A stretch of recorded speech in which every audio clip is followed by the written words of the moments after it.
শাকটা বসিয়ে দিয়েছি। শাকটায় কিন্তু একটুও জল দেবো না, সামান্য একটু লবণ দেবো, তাহলে চাপা দিয়ে দেবো।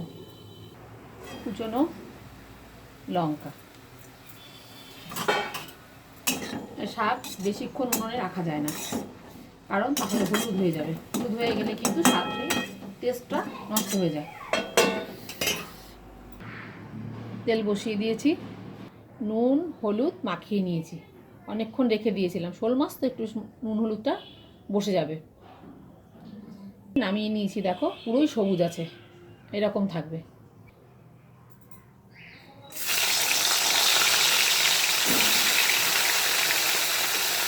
কাটা কুটো কান্টগুলো দিয়ে দেওয়া যায়, এটা আমি দিয়ে দেবো। এটা অ্যাকচুয়ালি শুধু শাকের জন্য।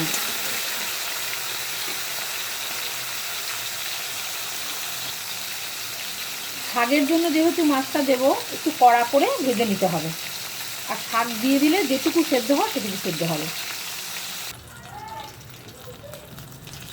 দিয়ে দেবো একটু আদা বাটা, একটা শুধু কাঁচা লঙ্কা। শুকনো লঙ্কা দিলে কিন্তু দারুণ হয়, কিন্তু আমার কাছে এই মুহূর্তে শুকনো লঙ্কা নেই। আপনারা যখন করবেন তখন একটু শুকনো লঙ্কা দেবেন। দিয়ে দেবো শাকটা।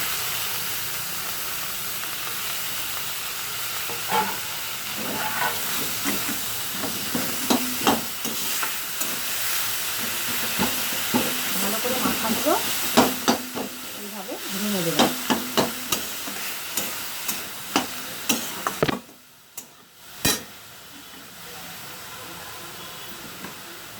সামান্য আর একটু চাপা দেবো, মাছটা দিয়ে দেবো, চাপা দিয়ে রাখবো।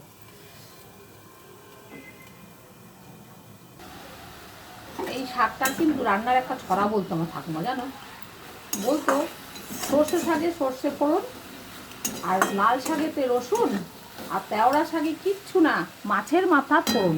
কিন্তু বাবা বাবা বাবা, এরপর কীরকম? হ্যাঁ, তেওড়া শাকে কিন্তু কিচ্ছু ফোড়ন দেয় না, শুধু মাছের মাথা দিয়েই হয়। আর মাছের মাথা ছাড়া শুধুই হবে, শুধু ধনে পাতা আর একটা শুকনো লঙ্কা একটু দিয়ে দেবো, ধনে পাতা, আর হবে অনেক ঝাল।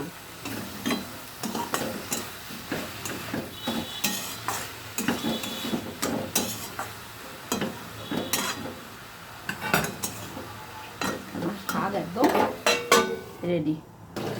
এইবার দিব একটু আটা গুলিয়ে,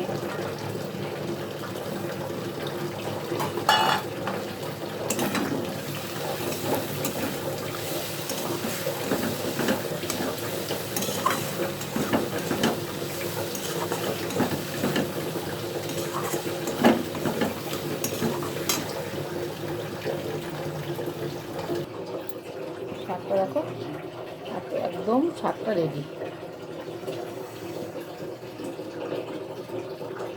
এত সুন্দর গন্ধ বেরোচ্ছে, আজকে দুপুরবেলা এটা দিয়ে ভাত খাওয়া হয়ে যাবে।